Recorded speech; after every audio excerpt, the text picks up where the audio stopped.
Here we go again. We're going to do colon surgery, colon removal in a patient that's not overwhelmingly old.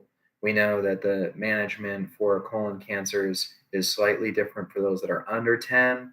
A lot of the times, if the genetic testing is all that you have in somebody in that age group, you might be a little bit more passive.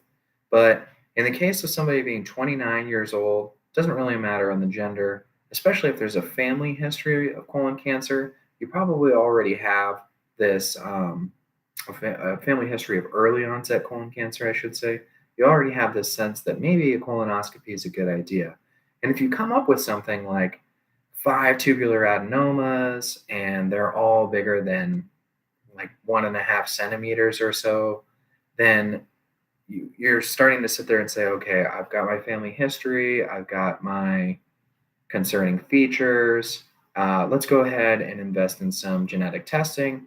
And if the genetic testing comes back that the person does have familial adenomatous polyposis, then that person is almost like unequivocally, they're going to get colon cancer regardless.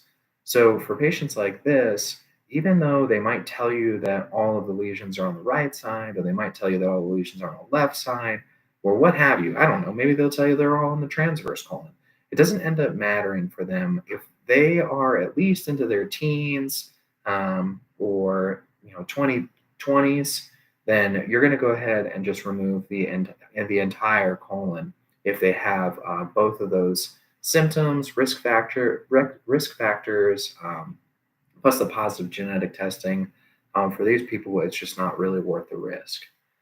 All right, so let's move on out of the colon findings and we'll start talking about some of the side effects of the SERMs that, you'll see these different things on First Aid or NBME telling you that they're really commonly used. But in my experience, a lot of actual obstetricians aren't really using these types of drugs on a super big, like day-to-day basis. But let's go ahead and talk about some of the things that you might see on your Step 2 CK material. Now, why are we using our SERMs? Well, our SERMs, we're talking about tamoxifen and raloxifene for this in particular.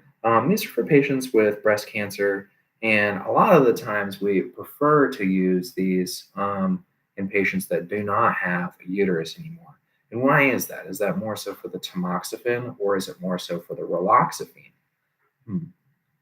As it happens, just because they act on different receptors in different places, the tamoxifen is the one that you're more so worried about in people who still have their uterus.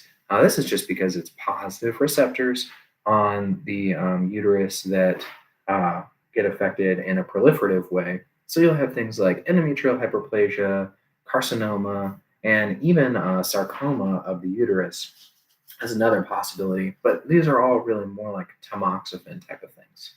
Well, what type of things might you see in people with raloxifene use as well as tamoxifen use? That'd be more like clotting, especially like venous thromboembolism. And this should be easy to remember because this is really just what any of the estrogens do.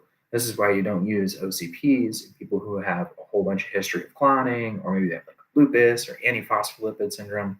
You're not going to use an OCP in somebody like that because you're not going to give them the estrogen. And the same remains true for here with tamoxifen and raloxifene. You're not going to be giving these to people who have a long uh, history of clots. And the next thing is going to be hot flashes.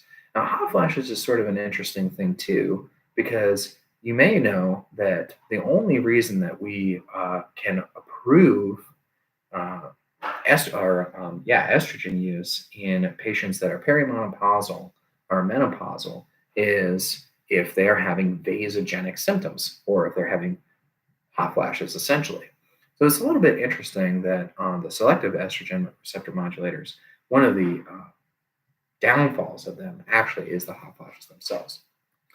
All right, so now the last thing that I'm going to talk about is a somewhat unusual case of an older person who has a surgery recently where they ended up having their body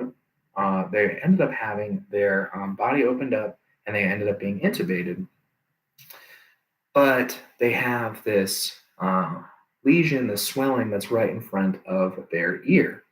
Now, There's a whole litany of things that you have to start thinking about with older people who are living in homes. Is it tuberculosis? Is it um, some other forms of abscesses? Could it be that they're just having regular TMG type of symptoms from getting their mouth opened up too much?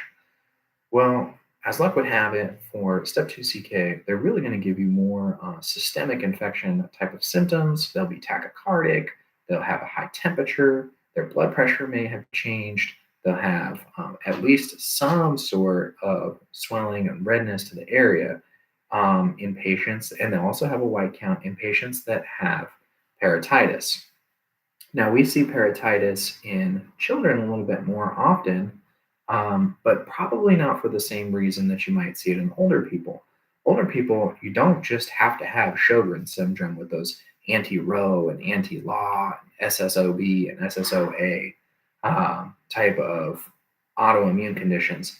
There is just a natural progression that leads to having a drier, more susceptible to infection mouth. And so we'll see that in some of the older patients, and they may try and give you these distractors of having had a recent surgery or having been intubated. So you have to keep that in mind more so on step 2 than you would have on maybe your step 1 exam. All right, good luck. Happy studying.